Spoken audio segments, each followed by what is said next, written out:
Hi, this is Emman again. One other review of Emman's Bloody Reviews. So today I'm going to be reviewing one of my favorite movies, which is Goodnight Mommy. Movie is a 2014 Austrian horror movie. It's a slow burn horror movie directed by Veronica Franz and Severin Fiala. Movie is one of my favorites. People that knows me knows how passionate I am with this movie. I also know that there are a lot of people that have no clue the existence of this movie.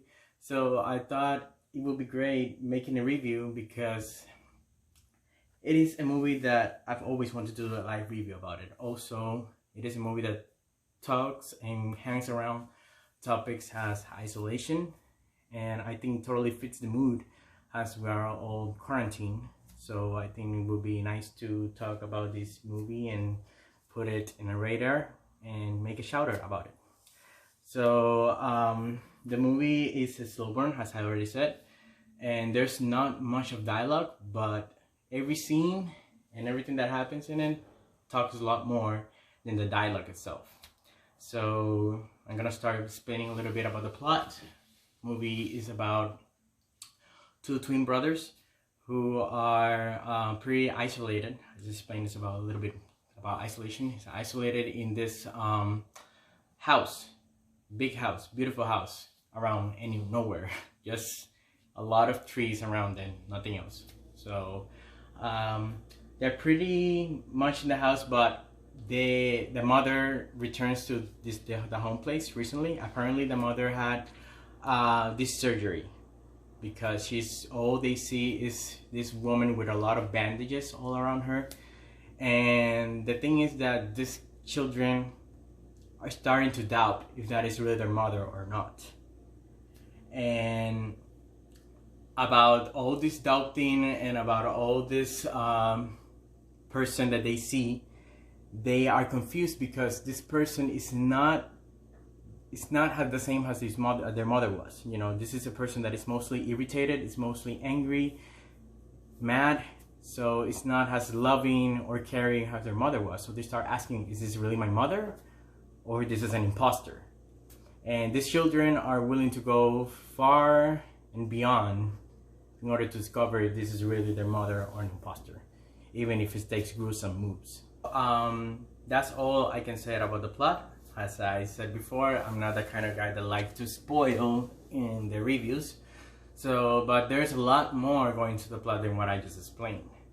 In order to go into more details about the movie itself, I have to say that the acting was phenomenal by the three leads.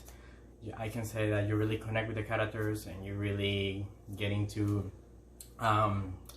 their own, you connect with the characters, sorry. Also, I have to say that something that really gets my attention in this movie was the cinematography itself and the score, the music they use.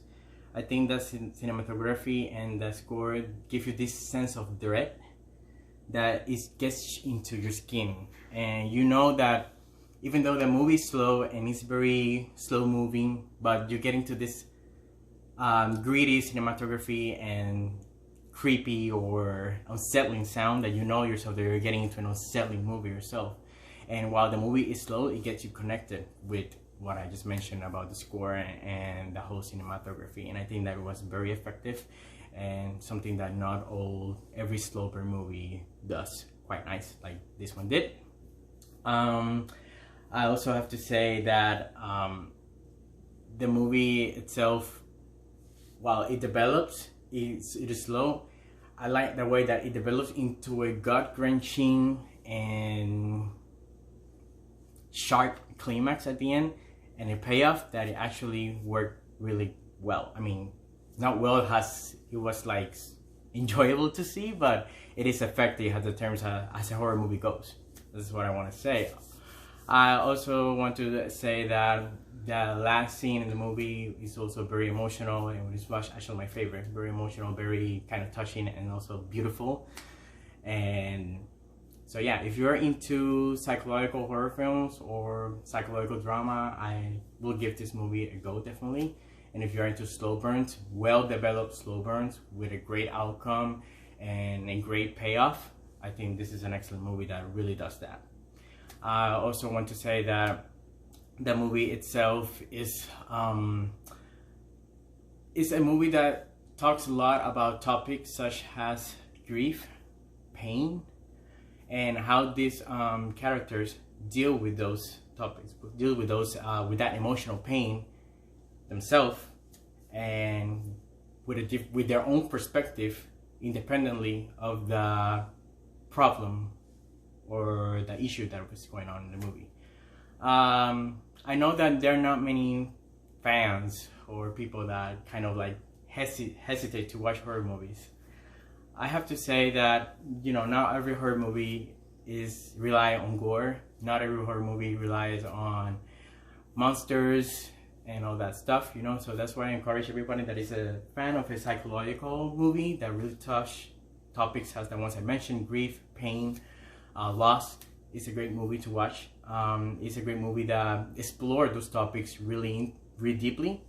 And yeah, you know, horror is not just killers, it's not just blood, it's not just gore. Horror also, there are a lot of well-written horror movies out there, and I think this is a great example of a well-written horror film that relies on these emotional topics that I think they're very well explored and very mature explained and explored in this movie.